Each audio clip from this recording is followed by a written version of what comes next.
Cette université, elle est tout le temps en train de se réinventer, d'innover, de sortir des sentiers battus. Moi, elle me surprend chaque jour. J'y suis rentrée en 2004 comme professeure des universités. En 2006, j'étais directrice de l'UFR Langue.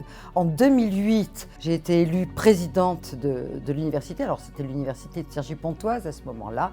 Et j'y suis revenue après 6 années de rectrice de l'Académie de Lyon. Je suis revenue comme directrice du collège doctoral.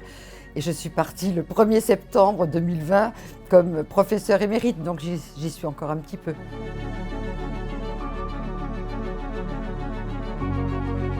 Mon action de présidente, je crois, a été marquée par un grand souci, une grande préoccupation d'ouverture de cette université. Alors, sur l'ouest francilien, ça a été un de nos premiers choix vers l'université de Versailles-Saint-Quentin, mais aussi sur les collectivités territoriales avec qui nous travaillons évidemment beaucoup.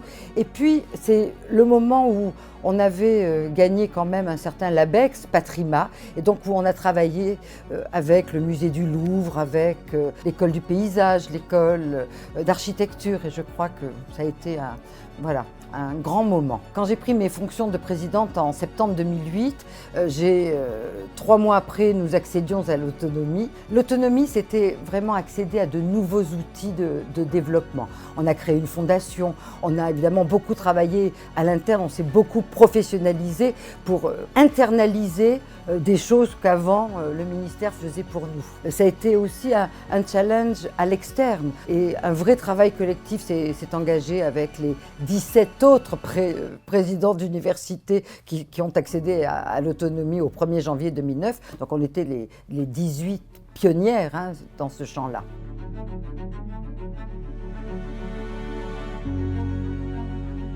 Vous savez, ces 30 premières années vraiment de Cergy, il y a eu le temps des bâtisseurs, si je peux le dire de cette façon-là. Donc ça a été les 20 premières années. Donc moi je suis arrivée en 2008, l'université était née en 1991, comme les autres universités nouvelles d'Île-de-France. Donc on a dû se créer un ADN tout à fait spécifique parce qu'on est né pratiquement de rien. Il faut se souvenir qu'on avait deux défis, désengorger les universités de Paris intramuros, mais aussi répondre très fortement à une demande sociale et territoriale.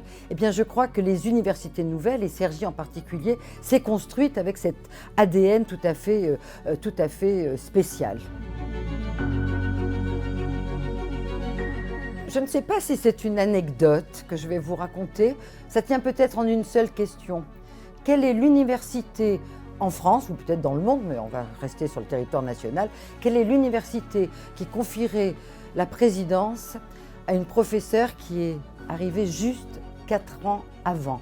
Donc j'étais toute nouvelle à Cergy, je ne connaissais évidemment pas toutes les composantes, j'étais directrice de l'UFR Langue, certes, mais donc il m'a fallu pendant 1 mois de campagne vraiment aller à la rencontre de mes collègues pour finalement être élue in fine. J'espère que, effectivement, CY Cergy Paris Université a une longue vie devant elle. C'est une université qui toujours se réinvente. Regardez, elle vient de bousculer les choses en changeant de nom. Passer d'université de Cergy-Pontoise à CY Cergy Paris Université, il fallait oser le faire. Les composantes de cette université sont aussi en train de repousser leurs limites. Alors moi, ce que je souhaite à CY Cergy Université pour les 30 années ou pour les 100 années à venir, eh bien, c'est de continuer à innover, à s'ouvrir à de nouveaux partenariats, à continuer à se réinventer, finalement à rester cette université décomplexée, cette université pionnière à laquelle, et je tiens à le dire, je suis extrêmement fière d'appartenir. Avant de dire un mot sur François Germinet, je veux rappeler quand même que cette université a été portée par de vrais bâtisseurs. Et je ne voudrais pas oublier Thierry Coulon qui, juste avant moi, c'est lui qui a préparé l'autonomie. Et bien sûr François Germinet qui, aujourd'hui, porte cette université avec l'énergie, l'intelligence qu'on lui connaît. Et j'espère vraiment que, voilà, il continuera cette tâche qu'il a entreprise avec tant d'intelligence. Il me reste à souhaiter un très très bon anniversaire à CY Cergy Paris Université.